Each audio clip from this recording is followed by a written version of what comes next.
ಬಿಜೆಪಿಯನ್ನು ತೊರೆದು ಕಾಂಗ್ರೆಸ್ ಸೇರ್ತಾರಾ ಮಾಜಿ ಸಚಿವರು? Breaking news.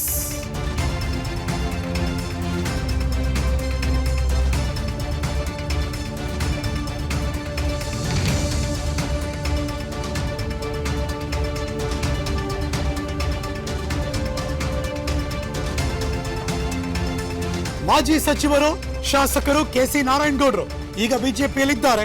ಅವರು ಕಾಂಗ್ರೆಸ್ ಪಕ್ಷ ಸೇರಲಿದ್ದಾರೆ. ಮಂಡ್ಯದಲ್ಲಿ ಕೃಷಿ ಸಚಿವ ಚಲುವರಾಯಸ್ವಾಮಿ ಅವರು ಹೇಳಿಕೆ ಕೊಟ್ಟಿದ್ದಾರೆ. ಸ್ಫೋಟಕ ಹೇಳಿಕೆ.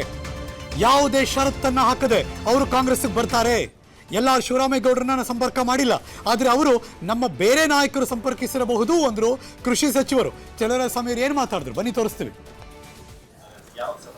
ಹೌದು, ನಾರಾಯಣಗೌಡರು ಜೊತೆ ಮಾತನಾಡಿದ್ವಿ, ಸಂಪರ್ಕದಲ್ಲಿದ್ದಾರೆ. ಆದಷ್ಟು ಬೇಗ ಅವರು ಮತ್ತು ನಮ್ಮ KR-ಪೇಟೆಯ ಗಾಂಧಿ ಅಂತ ಅನ್ಸ್ಕೊಂಡಂತ ಕೃಷ್ಣ ಅವ್ರು ಏನಿದ್ದಾರೆ ಅವರ ಹಿಂಬಾಲಕರಾಗಿ ನಮ್ಮ ಅಂಬರೀಷ್ ಇರ್ಬೋದು, ಇನ್ನೊಬ್ಬ ನಮ್ಮ ಮಂಜು ಅಂತ ಇರ್ಬೋದು, ಜವರಾಯಗೌಡ್ರು ಇರ್ಬೋದು, ಜವರಾಯಗೌಡ ಅಂತ ಇರ್ಬೋದು, ಬೂಕನಕೆರೆ ಜವರಾಯಗೌಡ್ರು ಇರ್ಬೋದು, ಈ ಥರ ಒಂದು 100 ಜನ ಏನು ಅವತ್ತು ನಮ್ಮ ಕಾಂಗ್ರೆಸ್ನಲ್ಲೇ ಇದ್ದು ಕೆಲವಾರು ಇದರಿಂದ ಅವರು ನಾರಾಯಣಗೌಡ ಜೊತೆ ಹೋಗಿದ್ರು. ಈಗ ಅದೇ ನಾರಾಯಣಗೌಡರು ಅವರು ಎಲ್ಲರೂ ಒಟ್ಟಾಗಿ ಸೇರೋ ಸಾಧ್ಯತೆ ಇದೆ. ಯಾವುದೇ ಕಂಡೀಷನ್ ಇಲ್ಲ. ಸೊ ಪಕ್ಷದ ಎಲ್ಲ ಸಿದ್ಧಾಂತಗಳಿಗೆ ಅವರು ಸಂಪೂರ್ಣವಾಗಿ ಸಹಕಾರ ಮಾಡ್ತಾರೆ. ಬಂದ ಮೇಲೆ ಯಾರ್ಯಾರಿಗೆ ಈ ಪಕ್ಷ ಗೌರವ ಕೊಡಬೇಕು, ಈಗ ನಾವೆಲ್ಲ ಚೆನ್ನಾಗಿರುವ ಕಾಂಗ್ರೆಸ್ನಲ್ಲಿ ನಮ್ಮನ್ನೆಲ್ಲ ಗೌರವ ನಡೆಸ್ಕೊತಾ ಇದ್ವಿ. ಮತ್ತಷ್ಟು ಮಾಹಿತಿ ನನ್ನ ಸಹೋದ್ಯೋಗಿ ಮಂಡ್ಯದಿಂದ ರವಿ ಲಾಲಿಪಾಳ್ಯ ದೂರವಾಣಿ ಸಂಪರ್ಕದಲ್ಲಿದ್ದಾರೆ. ನಮಸ್ಕಾರ ರವಿ, ಗುಡ್ ಆಫ್ಟರ್ನೂನ್. ರೀಸನ್ ಏನು ಬಿಜೆಪಿ ಬಿಟ್ಟು ಕಾಂಗ್ರೆಸ್ಗೆ ಸೇರ್ತಾರೆ ಅನ್ನೋದಕ್ಕೆ?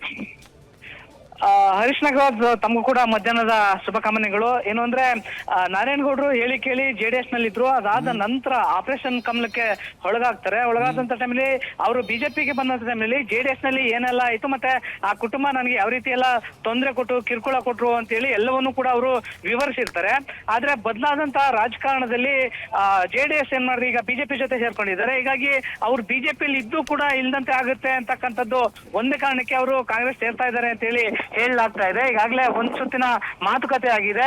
ಅವ್ರ ಜೊತೆಗೆ ಇನ್ನೊಂದಷ್ಟು ನಾಯಕರುಗಳು ನಮ್ ಜೊತೆ ಸೇರ್ತಾ ಇದ್ದಾರೆ. ಆದಷ್ಟು ಯಾವುದೇ ಕಂಡೀಷನ್ ಇಲ್ಲದಂತೆ ಏನು ಪಕ್ಷವನ್ನ ಸೇರ್ತಾ ಇದ್ದಾರೆ ಅಂತ ಹೇಳಿ ಜಿಲ್ಲಾ ಉಸ್ತುವಾರಿ ಸಚಿವರು ಹೇಳಿದ್ದಾರೆ. ಹೀಗಾಗಿ ಒಂದೊಂದು ನಾಯಕರುಗಳು ಒಬ್ಬೊಬ್ಬ ನಾಯಕರುಗಳು ಸಾಕಷ್ಟು ಮಹತ್ವ ಪಡ್ಕೊಂಡಿರೋದ್ರಿಂದ ಇವರು JDS ನಲ್ಲಿದ್ದು ಬಿಜೆಪಿಗೆ ಬಂದಿದ್ರು. ಈಗ JDS ಬಿಜೆಪಿ ಜೊತೆ ಹೊಂದಾಣಿಕೆ ಮಾಡ್ಕೊಂಡು ಎರಡು ಒಂದೇ ಪಕ್ಷ ಆಗಿರೋದ್ರಿಂದ ಅಲ್ಲಿ ಇರಕ್ ಆಗದಂತೆ ಅವರು ಕಾಂಗ್ರೆಸ್ಗೆ ಸೇರ್ತಾ ಇದ್ದಾರೆ ಅಂತಾನೆ ಹೇಳಲಾಗ್ತಾ ಇದೆ. Harish Nagaraj, thank you so much Ravi Lalipalya ಈ ಕ್ಷಣದ ಮಾಹಿತಿಯನ್ನು ಅಪ್ಡೇಟ್ ಮಾಡಿದ್ದಕ್ಕೆ.